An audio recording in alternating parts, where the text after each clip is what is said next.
नमस्कार, आप देख रहे हैं धा न्यूज और मैं हूं अभिषेक मिश्रा।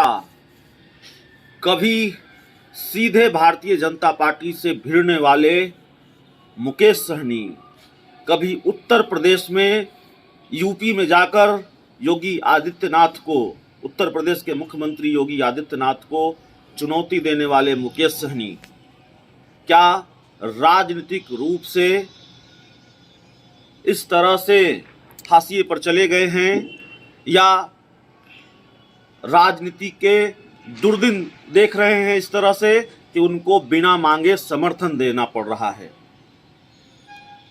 एक वक्त था जब मुकेश सहनी शर्तों के साथ समर्थन किया करते थे।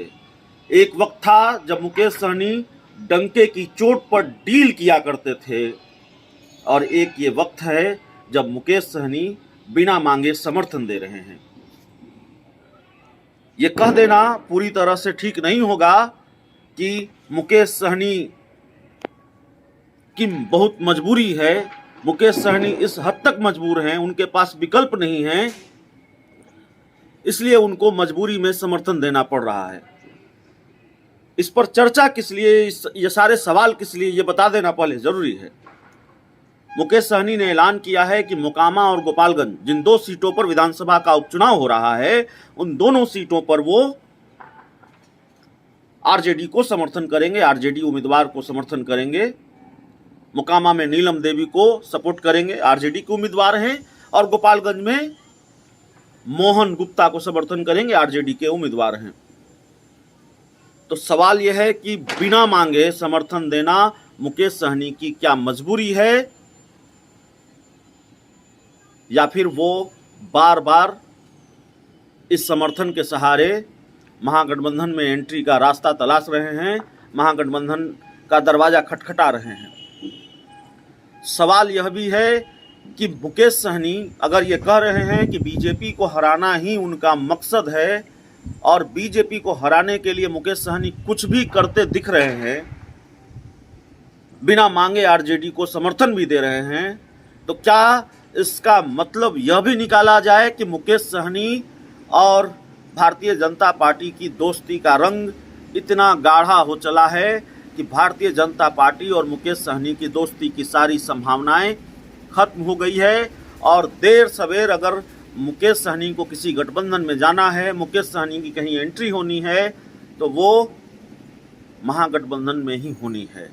महागठबंधन में पहले से 7 दल हैं और इन 7 दलों के बाद 8वें दल के रूप में मुकेश सहनी किस तरह से फिट हो पाएंगे, यह भी एक बड़ा सवाल है। तो कई सवाल हैं जब मुकेश सहनी ने महागठबंधन को समर्थन देने का ऐलान किया है।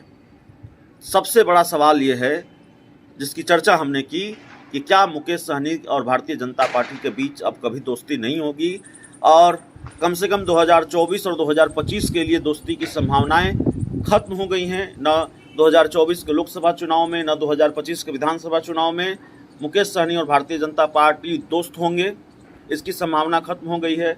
क्योंकि मुकेश सहनी बीजेपी को हराने के लिए किसी भी हद तक जा रहे हैं। हमने आपको बताया बोचहा में भारतीय जनता पार्टी की हार में महत्वपूर्ण भूमिका निभाई, बोचहा उपचुनाव में, हालांकि खुद भी उनके उम्मीदवार हार गए।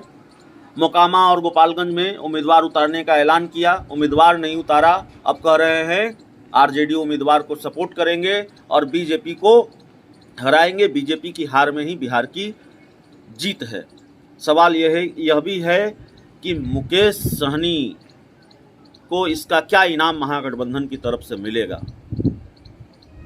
और मुकेश सहनी के इस फैसले से क्या फ़ायदा महागठबंधन को होगा, गोपालगंज में क्या फ़ायदा होगा, मोकामा में क्या फ़ायदा होगा, यह भी देखना होगा। फिलहाल मुकेश सहनी अपने समर्थन के जरिए, अपने सपोर्ट के जरिए महागठबंधन में एंट्री का रास्ता तलाश रहे हैं, ऐसा दिख रहा है। और क्या अगर भारतीय जनता पार्टी के साथ वो नहीं जाएंगे, जो कि दिख रहा है कि वो नहीं जाएंगे, उसकी संभावनाएं फिलहाल नहीं दिख रही है क्योंकि भारतीय जनता पार्टी को हराने के लिए किसी भी हद तक जाने को तैयार हैं, तो फिर क्या मुकेश सहनी की मजबूरी है महागठबंधन को सपोर्ट करना और अकेले चलने को तैयार नहीं है। अकेले नहीं चल सकते मुकेश सहनी और उनकी रणनीति यही है कि किसी गठबंधन में जल्द से जल्द एंट्री हो। क्या ये प्लान है मुकेश सहनी का? तो ये सारे सवाल है।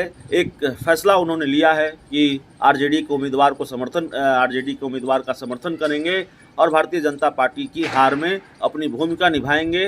तो जाहिर है ये देखना होगा कि उपचुनाव का नतीजा क्या आता है, और उपचुनाव के नतीजे अगर आरजेडी के पक्ष में आए, हम ये नहीं कह रहे हैं कि आरजेडी के पक्ष में ही आएंगे।